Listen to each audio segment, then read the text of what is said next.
ಸಾಹೇಬ್ರೆ, ನೀವೇನಿದು ಜೀಪಲ್ಲಿ ಬರ್ತಿದ್ದೀರಾ? ನಿಮ್ಮ ಬೈಕಲ್ಲಿ? ಬುಲೆಟ್ ಯಾಕೋ ಸ್ಟಾರ್ಟ್ ಆಗಿಲ್ಲ, ಹಾಗಾಗಿ ಜೀಪಲ್ಲಿ ಬಂದೆ. ನೀವೆಲ್ಲ ಹೋಗ್ತಿದ್ದೀರಾ? 2 ಕಿಲೋಮೀಟರ್ ದೂರದಲ್ಲಿರೋ ತೋಟದ ಮನೆಯಲ್ಲಿ ಭದ್ರ ಇದ್ದಾನೆ ಅಂತ ಇನ್ಫಾರ್ಮೇಶನ್ ಬಂದಿದೆ. ಅವನ್ನ ಲಾಕ್ ಮಾಡೋದಕ್ಕೆ ಹೋಗ್ತಾ ಇದೀವಿ. ನೀನು ಹುಷಾರಾಗಿ ಮನೆಗೆ ಹೋಗು, ನಾನು ಕೆಲಸ ಮುಗಿಸ್ಕೊಂಡು ಬರ್ತೀನಿ. ಬೇಗ ಹೊರಡು.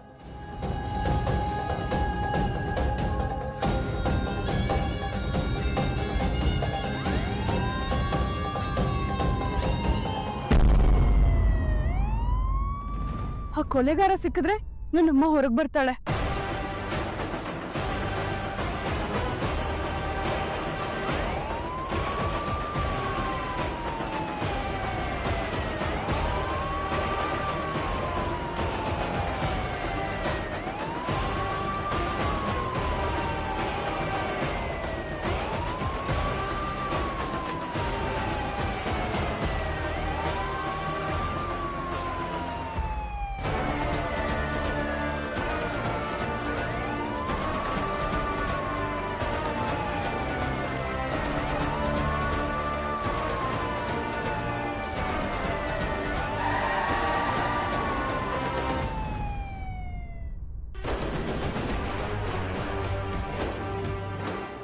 ಫೇಸ್ ಅದ ನಾನು ಇಲ್ಲಿಂದ ಕರೆಕ್ಟಾಗಿ 100 ಮೀಟರ್ ಡಿಸ್ಟೆನ್ಸಲ್ಲಿ ಅವನಿರೋ ಇನ್ಫಾರ್ಮೇಷನ್ ಇದೆ.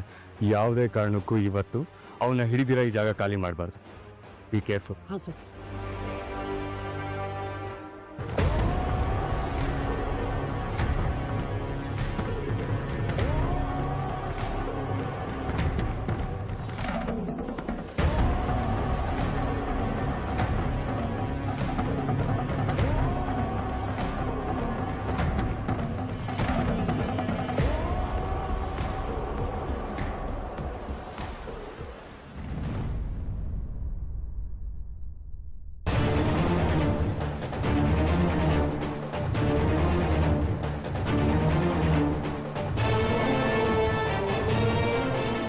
ಅಣ್ಣ, ಅವ್ರು ಯಾವ ಕಡೆ ಹೋದ್ರು?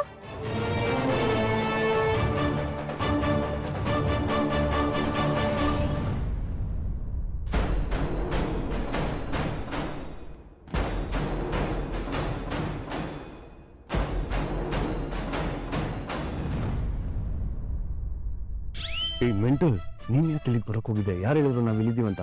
ಅದು ನಾನು ನಿಮ್ಮನ್ನು ನೋಡಿದೆ, ಅದಕ್ಕೆ ಫಾಲೋ ಮಾಡ್ಕೊಂಡು ಬಂದ್ಬಿಟ್ಟೆ. ಇಲ್ಲಿ ಸೈಕಲ್ ಅಲ್ಲ. ಹೌದು, ಸ್ಪೀಡಾಗಿ ಬಂದ್ಬಿಟ್ಟೆ. ನೋಡು, ಕಾಮಿಡಿ ಮಾಡೋ ಟೈಮ್ ಅಲ್ಲ ಇದು. ಅದು ಹಾಗಲ್ಲ ಸಾಹೇಬ್ರೆ, ಬೊಕ್ಕೆ ಬಂದಿದ್ದು, ಲೆಟರ್ ಬಂದಿದ್ದೆಲ್ಲ ಗೊತ್ತಲ್ಲ, ಯಾಕೋ ಭಯ ಆಯ್ತು, ಅದಕ್ಕೆ ಫಾಲೋ ಮಾಡ್ಕೊಂಡು ಬಂದ್ಬಿಟ್ಟೆ. ನಿನಗೆ ಭಯ ಆದ್ರೆ ದೇವಸ್ಥಾನ ಸುತ್ತದ್ ಬಿಟ್ಟು ನನ್ನ ಹಿಂದೆ ಯಾಕೆ ಸುತ್ತಾ ಇದೆಯಾ? ನೀನು ಬೇಡಿ ಹಾಕಿ ಜೀಪ್ ಕಟ್ಟಾಕ್ತೀನಿ. ಬೇಡ ಸಾಹೇಬ್ರೆ, ನಾನು ನಿಮ್ಮ ಜೊತೆನೇ ಇರ್ತೀನಿ. ಏಯ್ ಮೆಂಟಲ್, ತಲೆ ಕೆಟ್ಟಿದ್ಯಾ ನಿನಗೆ? ಮೊದಲು ಇಲ್ಲಿಂದ ಹೋಗು. ಇಲ್ಲ ಇಲ್ಲ, ನಾನು ನಿಮ್ಮ ಜೊತೆನೇ ಇರ್ತೀನಿ. ಪ್ಲೀಸ್ ಸಾಹೇಬ್ರೆ. ಈ ಕೆಲಸದಲ್ಲಿ ಇರ್ಬೇಕಾದ್ರೆ ನೀನು ಪ್ಲೀಸ್ ಪ್ಲೀಸ್.